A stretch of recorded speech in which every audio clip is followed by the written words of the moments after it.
Então, o nosso colega Luiz Pauli, o nosso medalhão de ouro, considerado o melhor assessor autônomo de investimentos do Brasil, foi parabenizado pela premiação junto aos demais assessores da XP.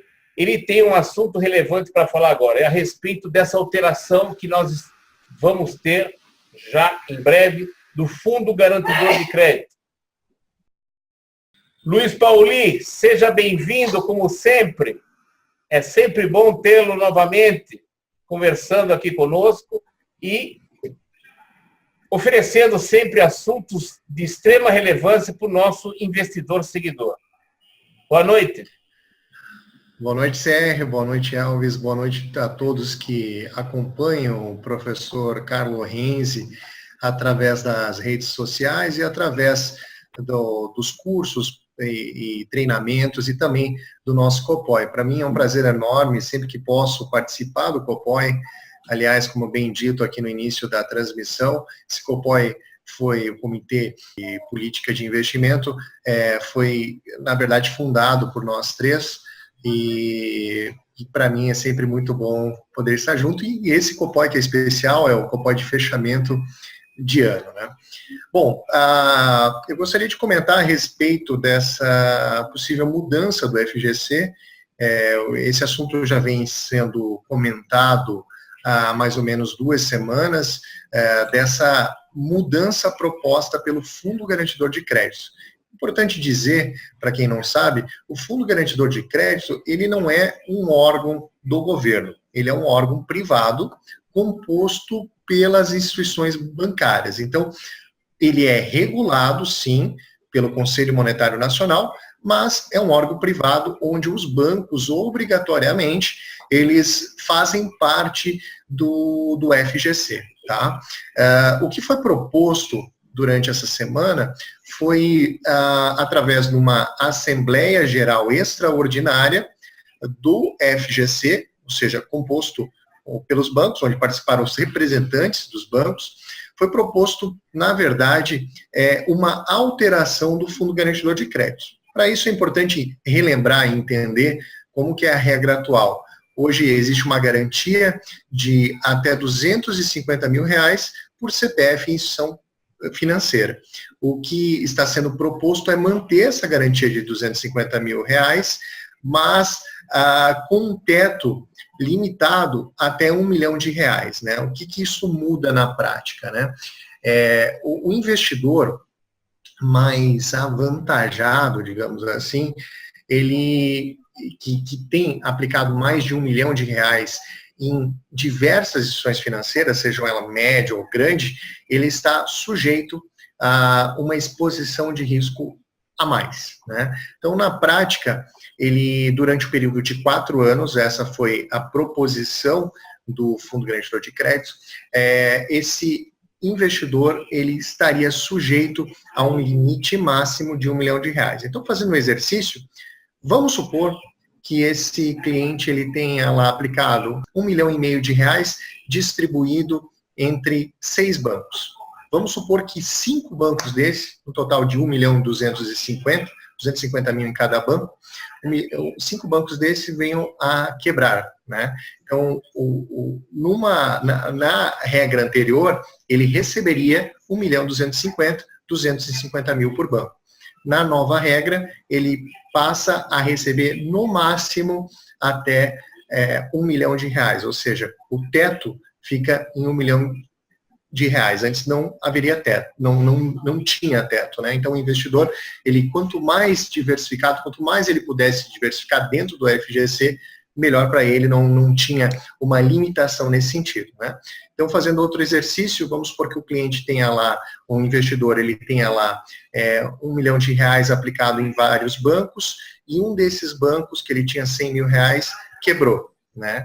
Então, ele vai receber os R$100 mil de volta, e durante 4 anos, ele vai ter ainda uma garantia de R$900 mil, ou seja, durante 4 anos, ele vai ainda ser protegido em 900 mil. 100 mil ele perdeu como garantia, mas ainda continua com 900 mil. Tá? Então, a mudança justamente é essa, esse é o primeiro ponto. O segundo ponto, dizer também que no dia de hoje, no final do dia, eu fiz uma ligação para o Fundo Garantidor de Crédito. Aliás, qualquer investidor pode ligar para lá, seja investidor ou profissional. E o que foi me dito extraoficialmente, né, é que a princípio, estoque não seria, não entraria na nova regra, né? Estoque é o que você já tem aplicado, né? Então isso valeria para novas aplicações. Então acho que as mudanças são essas.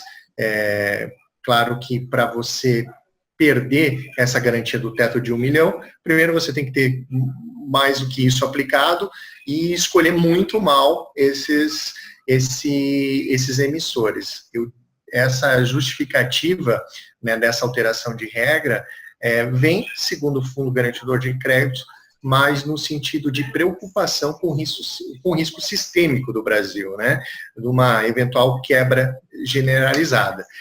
Há quem diga, né, isso eu vinha conversando hoje no final do dia com o professor CR, que talvez é um mecanismo de proteção, principalmente dos grandes bancos, para se proteger desse movimento grande que foi feito de desbancarização, principalmente pelas corretoras, XP, Invest, Orama, enfim, várias instituições, várias corretoras, né? Por outro lado, digo também que, vamos ser bem realistas, hoje você entra numa corretora média e você vê aí vários emissores, financeiras, enfim, gente que às vezes a gente tem que olhar assim, nossa, mas esse cara aqui realmente existe? Né? Mal tem um site, mal tem as informações prestadas, e esse cara está dentro da FGC, né? Então, vem também esse apelo no sentido de deixar um pouco mais sério isso também, né? Só para finalizar, e voltar a palavra aqui para o CR, e depois para o Elvis também tecer alguns comentários, eu diria que, analisando em primeira mão, assim, a impressão que eu tenho é que pode acontecer dos bancos médios, e digo bancos bem ranqueados, através de um rating bom, o que pode acontecer para eles atraírem ainda mais investidores, com essa pequena mudança, talvez eles emitirem um CDB, uma LCA, numa taxa ainda mais atrativa.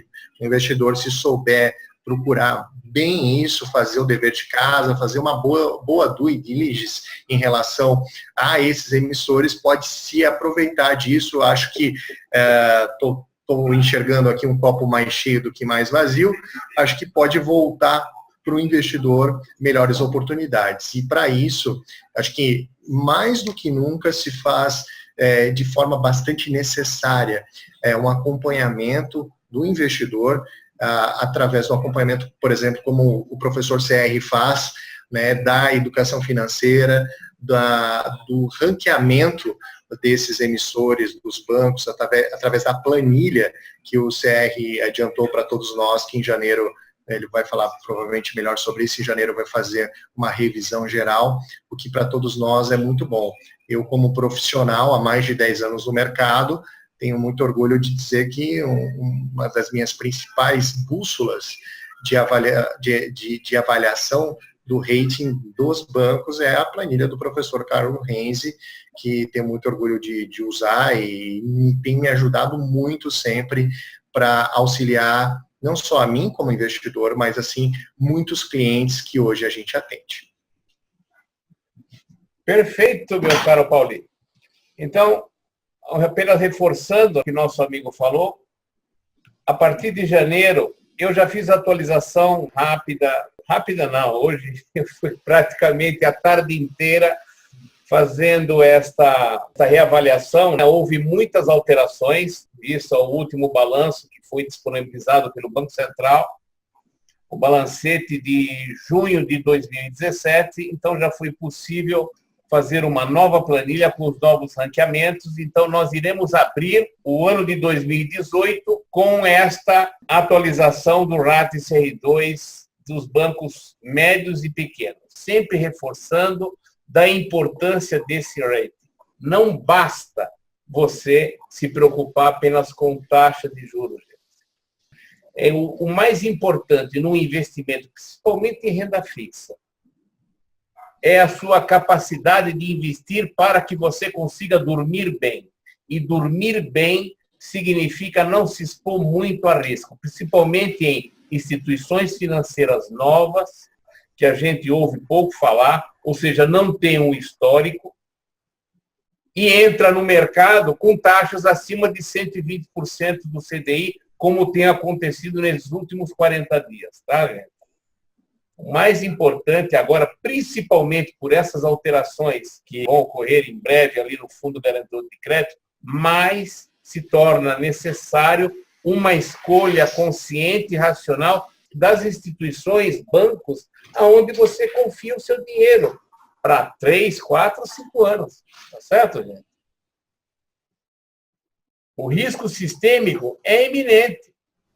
Fiz o levantamento, assim, eu posso falar em primeira mão que os bancos que já estavam com uma situação ruim, que se alastra aí a questão de anos, está se tornando pior ainda. Não vou citar nomes